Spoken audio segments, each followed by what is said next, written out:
সকালবেলা একটা অন্যায়ের কাজ পেয়ে গেছে, ঠিক আছে। নতুন বোতলের ঢাকনাটা বাইরে ফেলে দিয়েছে, ওটাকে নিয়ে চলে এলো। কিছু তো কাজ ওকে একটা করতে হবে।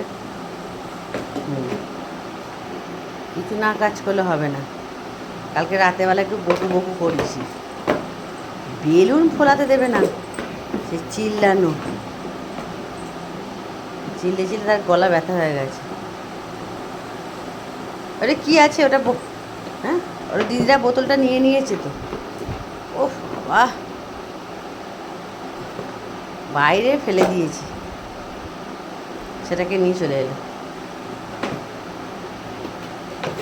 ওহ, ওর কিছু কাজ নেই, ওটা শুধু ছিঁড়বে, ব্যাস হয়ে গেল। ও এখনও বাকি আছে ছেড়ে। ও হাতে বাবা, সবার জন্মদিনে বেলুন ফাটায় আর বেলুন খুলে সাজায়। আমাদের সোনাইয়ের জন্মদিনে বেলুন ফাটানো যাবে না। ও বেলুনটাকে মানে এত মানে ফাটিয়ে দেবে, আর পছন্দ করে বেলুন ফোলালে আবার হয়। এক প্যাকেট বেলুন পুরো পড়ে আছে, আর দুটো বেলুন কালকে ফুলিয়েছে, তাকে একদম ফাটিয়ে ফুটিয়ে শেষ, খতম।